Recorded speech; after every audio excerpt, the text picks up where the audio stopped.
Donc, les deux épées, elles sont une à côté de l'autre. Et une, c'est le contraire de l'autre. Mais les deux, elles sont pour résoudre le problème de la terre.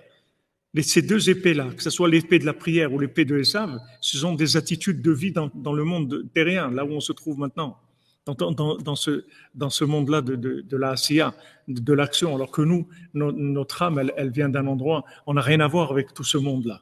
Dans notre racine, dans notre essence, on est des âmes, on n'a rien à voir avec tout ce qu'il y a ici.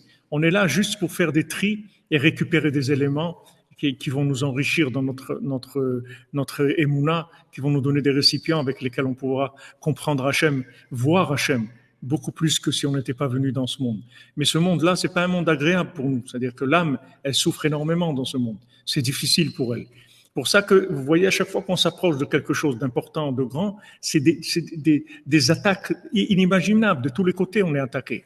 Mais si on tient bon, ça passe, parce que c'est imaginaire. C'est pas vrai. Vous voyez, regardez comment Hachem il fait que, en même temps que le fils du roi il avance, vous voyez que le fils de la servante aussi il avance. Pourtant ils se parlent pas, ils se téléphonent pas, ils se connaissent pas, ils savent pas qui ils sont l'un et l'autre. Mais ils vont vivre en fait une vie commune. C'est comme un sosie. Quelqu'un il a un sosie. C'est-à-dire que maintenant en fait le fils du roi, il a sa correspondance dans le contraire de lui-même. Et maintenant, ce contraire de lui-même, il lui a volé lui-même. Il lui a volé ce qu'il était. Et lui, il subit la vie de l'autre, du fils de servante. Et en fait, ils ont échangé la vie de l'un avec l'autre. Et quand maintenant, chaque pas que le fils du roi il fait vers sa véritable nature, l'autre, il perd des plumes à chaque fois. L'autre, il commence à se sentir mal, même qu'il est roi. Mais c'est un faux roi. Donc, il commence à ne plus supporter le mensonge. Et c'est comme ça qu'on récupère sa personnalité. Et c'est pour ça qu'on est obligé de descendre dans ces endroits-là.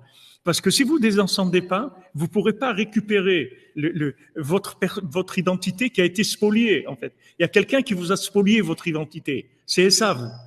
Esav, il vous a volé votre identité.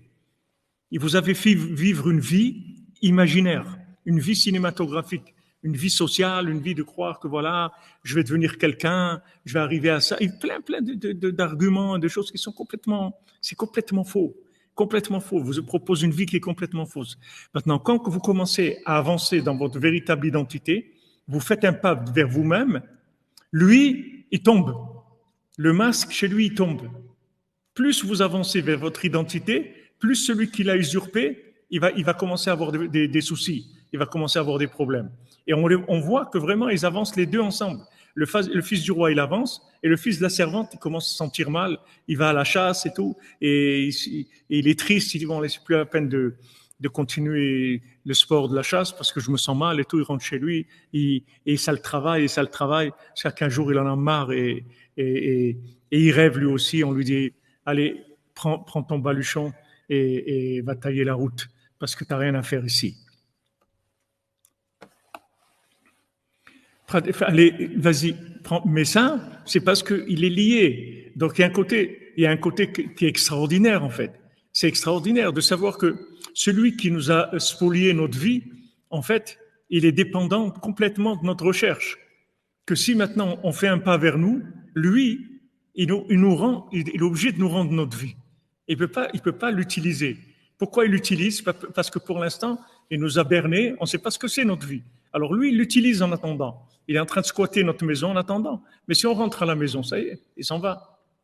Donc ça, c'est très sécurisant. Parce qu'en fait, on ne peut pas se perdre. Si on cherche la vérité, on ne peut pas se perdre.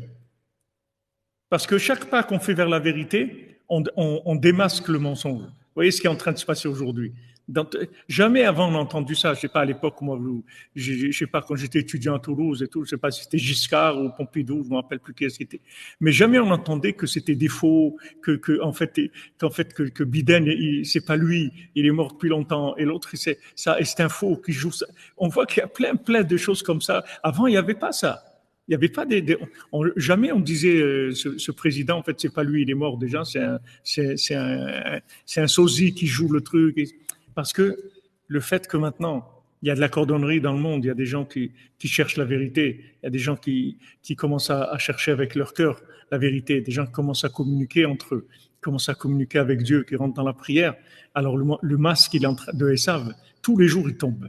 Tous les jours il tombe de plus en plus, de plus en plus, de plus en plus. Il va descendre très, très, très bas parce qu'il y a des gens qui sont en train de récupérer leurs identités qui ont été spoliées. Voilà, restitution totale. Plus on va aller vers notre identité, et plus l'autre côté, il va perdre complètement son masque. Parce qu'en fait, il s'alimente du fait qu'on est perdu, c'est tout. Qu'on est arrivé à nous voler notre vie, à nous faire vivre une vie qui n'a aucun rapport avec ce qu'on est. C'est ça notre problème. Des clones, ouais, exactement. Des clones, des clonages. Vraiment des vies de clonage. C'est ça qu'on a voulu faire de nous. On nous a cloné des personnages, des façons de vivre. Tu vas faire comme ça, et tu vas penser comme ça, tu vas construire ta vie comme ça, et tu vas prendre tes vacances comme ça, et tu vas faire du sport comme ci, et tu vas faire... Et ils clonent des gens, ils fabriquent des gens imaginaires. Et pendant ce temps-là, eux, ils vivent avec à la vraie place de la personne. C'est-à-dire le fils de la servante, lui, il est en train de vivre comme un roi. Mais seulement, comme c'est pas sa place, il n'est pas bien.